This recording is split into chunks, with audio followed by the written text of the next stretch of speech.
হাসন রাজা রে বাউলা কে বানাইলো রে।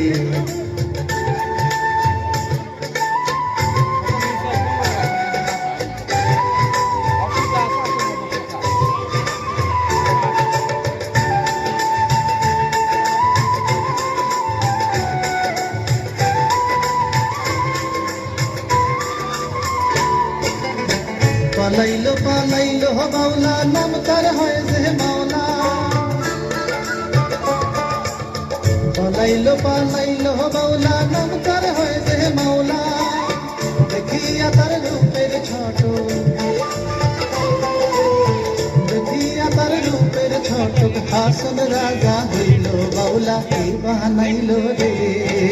হাসন রাজা রে বাউলা কে বানাইলো রে, বাউলা কে বানাইলো রে। হাসন রাজা রে বাউলা কে বানাইলো রে। কি গান, কোরআনটা জুড়ে যায়। ঠিকই কইছস, কি সুন্দর গান। আস্তে আস্তে এইসব গান হারিয়ে যাইতেছে রে। ও এসব গান আর কেউ গায় না রে, বাউল গান খুঁজছেই পাওয়া যায় না। ছোটবেলায় কত দেখছি বাউল বৈষ্ণবরা বাড়ির সামনে দিয়া গান গাইতে গাইতে যাইতো, আমরাও লগে লগে লাইন বান্ধা যাইতাম। কত আনন্দ হইতো। কই গেল এই দিন।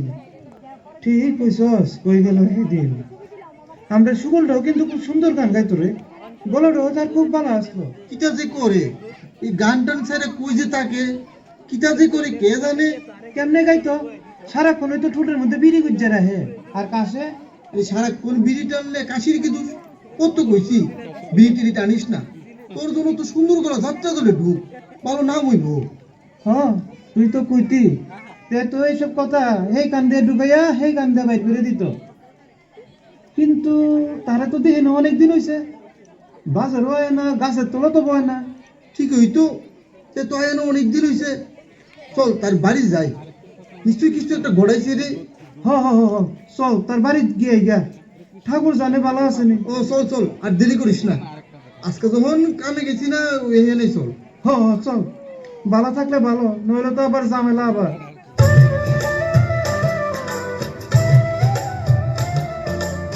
ওরে আসুস নি? ওরে আমরা আইছি, বাইরে আয়। তার দিকে কোনো পাত্তা নাই, ঘরে নাই কিতা। দরজা তো খোলা। দরজা যখন খোলা কেউ না কেউ আছে নিশ্চয়।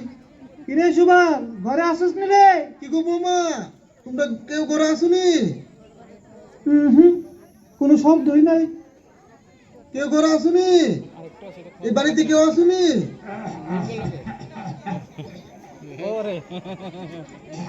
একটু সুবলের গলায় তো, কাশিটা তো হের মতোই লাগে। তার বাড়িতে তে কাশবো না তো কি তার মরা বাপে কাশবো? আরে অন্য কেউ তো হইতে পারে। আরে তার গলা ওই। শুভম তুই ঘরে আসিস না বন্ধু? অনেকদিন হয়েছে দেখি না করে, তাই দেখতাম হয়েছি। সুবলের বউ কান্তাছে মনে হয়। বৌমা তুমি কান্তাছো কেন? বৌমা কিটা হইছে? তুমি আমাদের কইতে পারো, আমরা সুবলের বন্ধু। কান্দো না, কিটা হইছে কও। সুবলের কিচ্ছু হইছে? কিটা হইছে তা? আহা কান্দো কে রে, কইলা কম না তার কিটা হইছে। ও কইলা কও, আমরা তার ছোটবেলার বন্ধু, তার ভালো মন্দ দেখার দায়িত্ব তো আমরারও।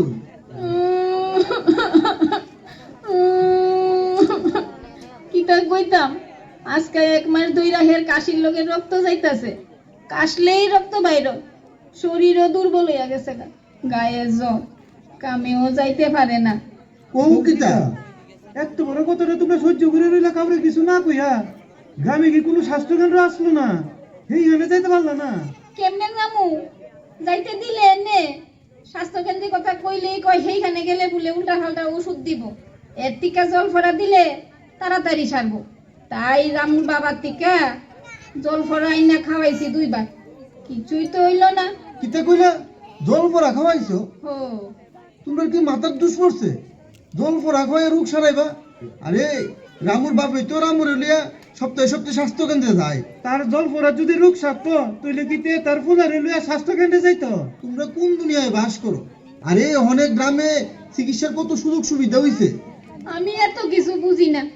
এখন আপনার বন্ধুরে আপনারা যেমনে বালা হয় তেমনি কিছু করেন। আমার আমার কান্দো না, আমরা তো আছি। কই আরে বাইরে লই আও, কোনে যাবো স্বাস্থ্য কেন্দ্রে। যাও তাড়াতাড়ি লই আও গা। ওই গো শুনছ, ওগো শুনছো নি গো, তোমার বন্ধু আইছে তোমার স্বাস্থ্য কেন্দ্রে লইয়া যাইতো বইলা। উঠো। এই কি যে এরা করছো সুবল? ইস কি তা বানাইছো শরীরটা রে। নে আর দেরি করিস না, অনেক সময় নষ্ট করছো, এখনই চল। হ্যাঁ চল, স্বাস্থ্য কেন্দ্র খোলা আছে। কই গো তুমিও চলো। তুমিও চলো।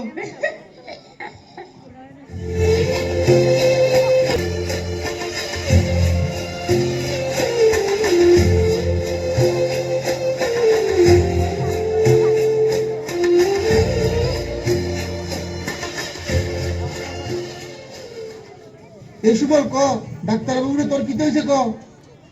ডাক্তার বাবু, এক মাসের উপর সাংঘাতিক কাশি, লোকে রক্ত যায়, গায়ে গায়ে জ্বরও আছে, কিছু খাইতে ইচ্ছা করে না, শক্তিও পাই না। যা লক্ষণ দেখছি তাতে তো মনে হয় কিটা ডাক্তার বাবু? আগে কফের দুটো নমুনা এবং বুকের এক্সরে করে নিন, যান করে আসুন।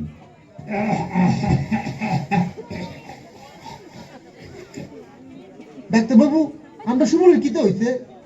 কফ পরীক্ষা করতে তো দিলাম, দেখি কি হয়। বইয়ের কিছু নাই তো? দেখি পরীক্ষায় কি বের হয়। আমরা সুবল ভালোই মতো ডাক্তার বাবু। আহা, এত অস্থির হচ্ছেন কেন? ডাক্তার বাবু, আমরা সুবল না খুব ভালো গান গাইতে পারে। এনা ডাক্তার বাবু নিজে নিজে গান বানাইতেও পারে, কত গান গাইয়া শোনাইছে আমরা রে। আর আজকা সুবলের এই দশা দেখলে চোখে জল আয়ে। ভয়ের কিছু নেই, সব ঠিক হয়ে যাবে। ওই তো দেখি পরীক্ষার রিপোর্ট।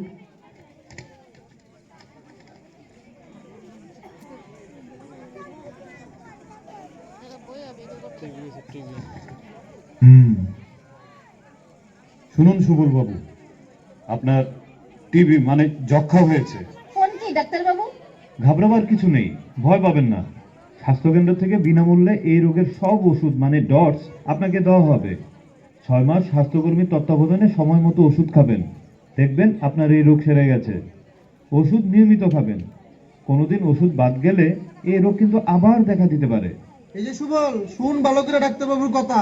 কয়েক সপ্তাহ ওষুধ খাবার পর দেখবেন আপনি সুস্থ বোধ করছেন, তখন কিন্তু ওষুধ বন্ধ করবেন না। যক্ষার জীবাণু খুব ধীরে ধীরে মারা যায়, সুতরাং জীবাণু বিনষ্ট না হওয়া পর্যন্ত আপনাকে ওষুধ খেয়ে যেতে লাগবে, যতই আপনি সুস্থ বোধ করেন না কেন। ডাক্তারবাবু, ওষুধ কি এই স্বাস্থ্যকেন্দ্রে পাওয়া যাইব? সরকার জাতীয় যক্ষা নিয়ন্ত্রণ কর্মসূচির মাধ্যমে সম্পূর্ণ বিনামূল্যে সব স্বাস্থ্যকেন্দ্র এবং সরকারি হাসপাতালে এই ওষুধ ডটস পাওয়া যায়।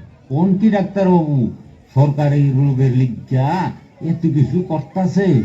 এই রোগ ধনী গরিব বেছে হয় না, তাই এই ব্যবস্থা। আর এই চিকিৎসাটার নাম ডটস, মানে প্রত্যক্ষ নজরদারি স্বল্পমেয়াদী চিকিৎসা পদ্ধতি, যেখানে রোগী যেমন আপনি স্বাস্থ্যকর্মীর সাথে প্রতি সপ্তাহে একদিন অন্তর একদিন দেখা করে ওষুধ খাবেন, এবং পুরোটাই বিনামূল্যে, কোনো টাকা পয়সা লাগে না। হাই, আমরা কি বোকা? সরকার এত কিছু ব্যবস্থা করে দিছে আর তুমি এত বড় রোগটা লইয়া ঘরে বইয়া আসলা। শুনুন, এখানেই শেষ না, এই রোগটি কিন্তু বাতাসের মাধ্যমে ছড়ায়। যক্ষা মানে টিবি আক্রান্ত কোনো রোগীর কাশি, হাঁচি বা থুতু থেকে এই রোগটি ছড়াতে পারে। তাই সুবলবাবু, আপনি সাবধানে হাঁচি, কাশি বা থুতু ফেলবেন এবং সব সময় মুখে রুমাল ব্যবহার করবেন, যাতে আপনার হাঁচি, কাশি বা থুতু থেকেও অন্য কারোর শরীরে এই রোগটি প্রবেশ না করে। থুতু বা কফ একটা নির্দিষ্ট পাত্রে ফেলবেন। এই যে সুবল, শুন, মুখ দেখে আসবি, মুখ দেখে কাশবি, আর যেখানে সেখানে তুতু ফলাইবি না, না হলে কিন্তু তোর বউ রইব, আর তখন কিন্তু তোর সেবা করণের কেউ থাকতো না। আর বৌমা, তুমি একটু সাবধানে দেখো, তোমার কফ পরীক্ষা আর বুকের এক্সরে করাইলিও, আর তারে মনে করাইয়া ওষুধগুলি খাওয়াইও। হ্যাঁ, আরেকটা কথা, এই ওষুধ খাওয়ার পর আপনার শরীর যদি কোনো অসুবিধা হয় তাহলে সাথে সাথে স্বাস্থ্য কেন্দ্রে ডাক্তারের সঙ্গে যোগাযোগ করবেন। আর বাড়িতে যদি 6 বছরের ছোট বাচ্চা থাকে তাদেরকেও হাসপাতালে নিয়ে এসে ওষুধ খাওয়াতে হবে। ডাক্তার বাবু, আপনি যে কি কইয়া ধন্যবাদ জানামু বুঝাইতাম পারতাম না। এতদিন আপনার কাছে না ইয়া কি যে ভুল করছি। ধন্যবাদ আমাকে না, ধন্যবাদ ডটসকে দিন। নিন, আর দেরি না করে পাশের ঘর থেকে ওষুধগুলো নিয়ে যান, আর সময় মতো কিন্তু ওষুধগুলো খাবেন। নমস্কার ডাক্তার বাবু।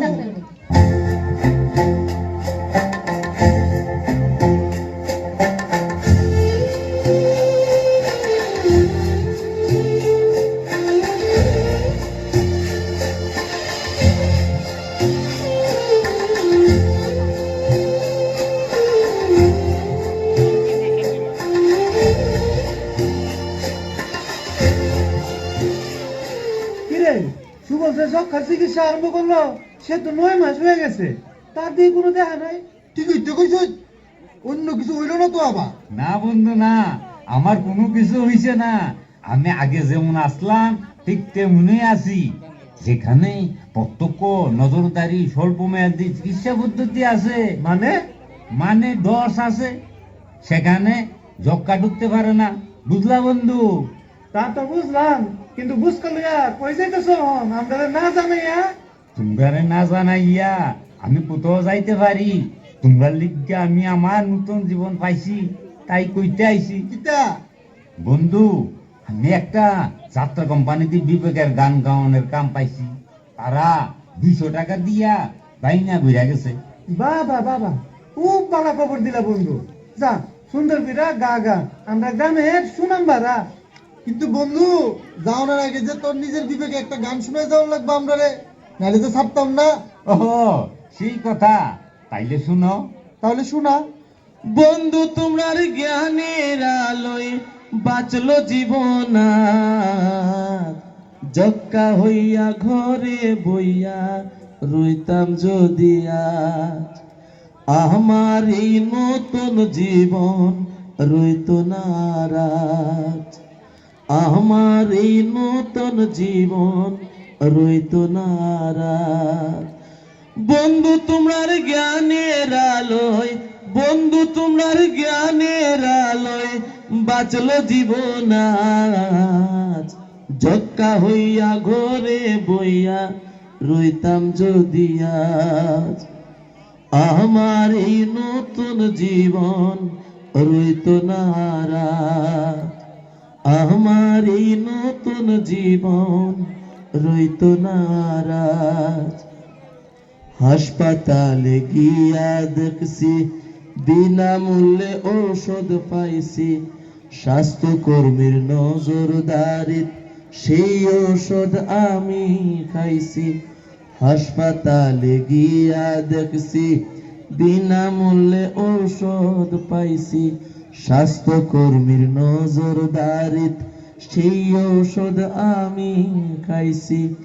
6 মাস খাওয়ার পরে, 6 মাস খাওয়ার পরে আমি এই জায়গায় যক্কা হইতে ভয় না পাইয়া চলো হাসপাতাল ও বন্ধু। যক্কা হইতে ভয় না পাইয়া চলো হাসপাতাল বন্ধু। যক্কা হইতে ভয় না পাইয়া চলো হাসপাতাল।